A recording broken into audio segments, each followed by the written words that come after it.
আপনি কি মনে করেন যে দেখেন যদি এই মাফিয়া যদি কোটা আন্দোলনটা মেনে নিত, যদি কোটা আন্দোলনটা মেনে নিত, যদি ছাত্রদেরকে চাকরি দিত, তাহলে কি আপনি মনে করতেন যে হাসিনার পতন হতো না? তারপরেও হাসিনার পতন হতো, কারণ রাজনৈতিক দলগুলো তখনও আপনারা হয়তো আন্দোলন সংগ্রামী ছিল। অর্থাৎ আপনারা 17 বছর চেষ্টা করেছেন, হয়তো আরো 34 বছর লাগতো আর কি। আপনি কি মনে করেন যে দেখেন যদি এই মাফিয়া যদি কোটা আন্দোলনটা মেনে নিত, যদি কোটা আন্দোলনটা মেনে নিত, যদি ছাত্রদেরকে চাকরি দিত, তাহলে কি আপনি মনে করতেন যে হাসিনার পতন হতো না? তারপরেও হাসিনার পতন হতো, কারণ রাজনৈতিক দলগুলো তখনও আপনারা হয়তো আন্দোলন সংগ্রামী ছিল। অর্থাৎ আপনারা 17 বছর চেষ্টা করেছেন, হয়তো আরো 34 বছর লাগতো আর কি। আসসালামু আলাইকুম ওয়া রাহমাতুল্লাহ। সুপ্রিয় দর্শক, ঠিকানায় খালেদ মহিউদ্দিন, এখানে ডক্টর শফিকুল ইসলাম মাসুদ ভাই গিয়েছিলেন তার টক শোতে। সেখানে টক শোতে মাসুদ ভাইকে একটা গুগলি দিয়েছে। হয়তো খালেদ মহিউদ্দিন মনে করছে যে মাসুদ এই গুগলি পেয়ে হয়তো তার গুলিয়ে যাবে, সে হয়তো উত্তর দিতে পারবে না, আবল তাবল হয়তো কিছু একটা বলে দিবে। কিন্তু না, মাসুদ ভাই এত সুন্দরভাবে সাবলীনভাবে উত্তরটা দিয়েছে যে খালেদ মহিউদ্দিন নিজে অবাক হয়ে গেছে এবং তিনি নিজেই স্বীকার করতে বাধ্য হয়েছেন যে না, মাসুদ ভাইয়ের সাথে আমি পারবো না, পেরে উঠবো না। তো প্রিয় দর্শক, আপনারা জানেন যে এখন বর্তমানে ঠিকানায় খালেদ মহিউদ্দিন যে এই টক শোটা হয়, এটা খুবই জনপ্রিয় টক শো। এখানে এক সপ্তাহ পর পর টক শো করা হয়।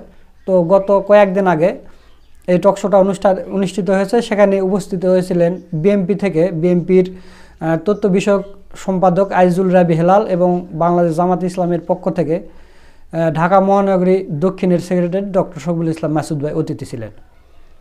তো এটা অনেক বড় একটা টক শো হয়েছে, খুবই ভালো একটা টক শো হয়েছে। বিএনপি নেতাকে যে প্রশ্ন করা হয়েছে, অনেক সময় তিনি গুলিয়ে গিয়েছেন বা বিভিন্ন টক শোতে আমরা দেখি যে গুলিয়ে যায়। কিন্তু জামাত ইসলামের নেতাকর্মীরা বা আমিরা জামাতও এখানে সর্বপ্রথম এসেছিলেন ঠিকানায়। তখন তো ঠিকানা অনেকে চিনেই না বা সাবস্ক্রাইবই ছিল না, কিন্তু আমিরা জামাতকে নিয়ে প্রথম শো করাতে এটা মানে ভাইরাল হয়ে গেছে, এখন মনে করেন যে পপুলার হয়ে গেছে। তো বিএনপি নেতাকে এখানে প্রশ্ন করা হয়েছে, অতটা সে তেমনভাবে উত্তর দিতে পারেনি, ইনিয়ে বিনিয়ে গেছে, আবার অনেকগুলো প্রশ্ন এড়িয়ে গেছে। কিন্তু ডক্টর শফিকুল ইসলাম মাসুদ ভাইকে যে প্রশ্নগুলো করা হয়েছে, মাসুদ ভাই সবগুলোই সেই রকমভাবে উত্তর দিয়েছে। সেই ভিডিওটাই আপনাদের দেখাবো। তো প্রিয় দর্শক, ডক্টর শফিকুল ইসলাম মাসুদ ভাইকে প্রশ্ন করা হয় যে বর্তমান উপদেষ্টাতে জামাত ইসলামের কতজন আছে, মানে জামাত ইসলামের কতজন লোক উপদেষ্টাতে এখন আছে। তো এই প্রশ্ন করাতে ডক্টর শফিকুল ইসলাম মাসুদ ভাই কী উত্তর দিয়েছেন এবং খালেদ মহিউদ্দিন কী মনে করেছিলেন যে এই প্রশ্ন করে মাসুদকে গুলিয়ে দেওয়া যায় কিনা, কিন্তু মাসুদ ভাই কত সুন্দরভাবে উত্তর দিয়েছে, চলুন সেই ভিডিওটা একটু দেখে আসি। বর্তমান উপদেষ্টাদের মধ্যে মাসুদ ভাই কতজন আপনাদের লোক? খালিদ ভাই, দুটো বিষয় একটু আপনার অনুমতি নিয়ে বলি। একটা হচ্ছে যে অন্তর্বর্তীকালীন সরকারের ব্যাপারে একটু আগে যে আলোচনাটা হলো যে ব্যর্থতা বা ওনাদের দায়বদ্ধতার প্রসঙ্গটা, আন্দোলন একটার পর একটা আসছে। আসলে দেখেন, এই 17 বছরের মাঝে তো নানান বঞ্চনা ছিল মানুষের। সেখানে সরকার কিন্তু এই মাত্র 6 মাসে 136টা আন্দোলনকে তারা মোকাবেলা করেছে এবং সেটাতে ফেস করেছে তারা। দ্বিতীয় হচ্ছে যে যেটা বলা হচ্ছে যে একদল ভারতে পালিয়েছে আর একদল পরাজিত হয়েছে। এখন যদি আমরা এটা জনগণের কথা যদি বলি, যে জনগণ তো এখন এটাও বলে যে একদল তো এখনো লন্ডনে আছে এবং আর একদল তো এখন এই দেশে বসে তারা ভারতের কোলে এতটা ঢলে পড়েছে যে বিগত 17 বছরের সরকার যা যা বলেছে এখন তারা ঠিক সেই কথাগুলোই, জামাতিকরণ হয়ে গেছে, আবুল বারাকাত সাহেব যেভাবে বলতেন, ব্যাংক জামাতিকরণ হয়ে গেছে, শিক্ষা প্রতিষ্ঠান জামাতিকরণ হয়ে গেছে। সৎ, যোগ্য, দক্ষ মানুষ যদি কোথাও বসে, সে যদি জামাত হয়, তাহলে তো দেশের 18 কোটি মানুষ জামাত। সেই কথা তো বিশের আন্দোলনে আমাদের মা বোনেরা, ভাইয়েরা, ছাত্র জনতা তো এই কথা বলেই তো ফ্যাসিস্টদের সামনে বুক পেতে দিয়েছে। যদি আমি এটার কারণে যদি আমি জামাত হই, আমার কাছে মাসুদ ভাই জামাতিকরণ হলে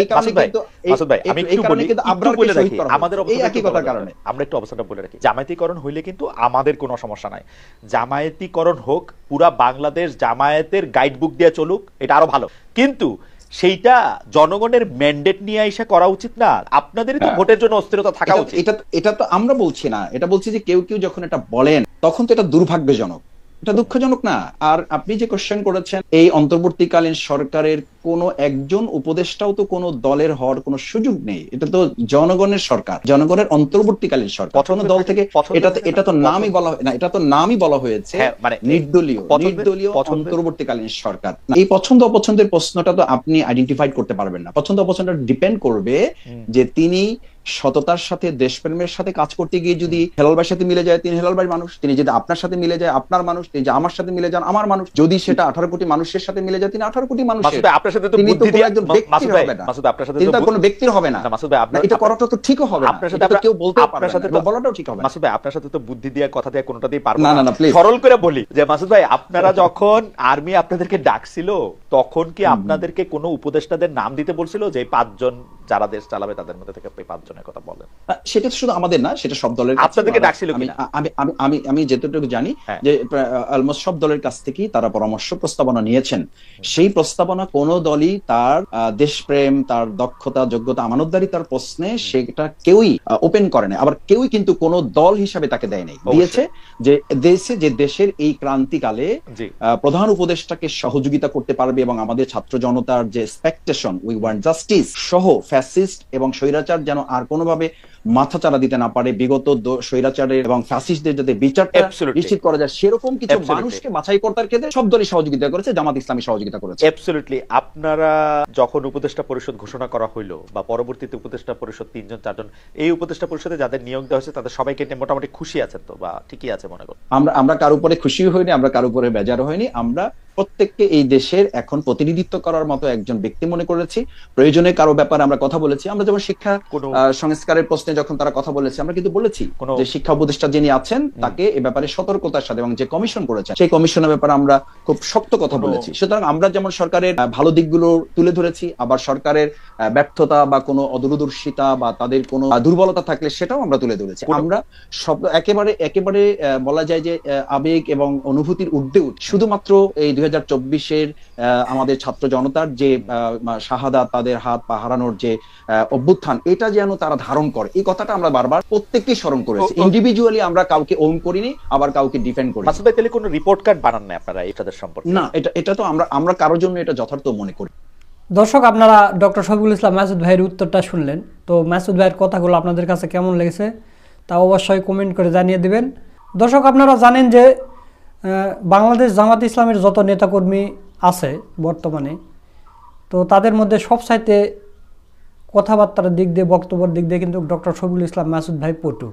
তো মাসুদ ভাইকে এরকম প্রশ্ন করে মানে গুগলি দিয়ে মাসুদ ভাইকে হারিয়ে দিবে, এটা কখনো আমরা বিশ্বাস করি না, পারবে না। খালেদ মহিউদ্দিন নিজেই গুগলি দিয়ে সেই গুগলির মধ্যে তিনি পড়ে গেছেন। বাংলাদেশের যতগুলো রাজনৈতিক দল আছে বা ছাত্র সংগঠন আছে তার মধ্যে জামাত ইসলামী এবং ইসলামী ছাত্র শিবিরের মধ্যে সবচাইতে বেশি শিক্ষিত মানুষ। এই সংগঠনে আপনারা পাবেন উকিল, ব্যারিস্টার থেকে শুরু করে মানে যত সেক্টরে ডাক্তার আছে, উকিল আছে, ব্যারিস্টার আছে, ইঞ্জিনিয়ার আছে। এক কথায় সবচাইতে বেশি শিক্ষিত হচ্ছে এই জামাত ইসলামী, ইসলামী ছাত্র শিবির।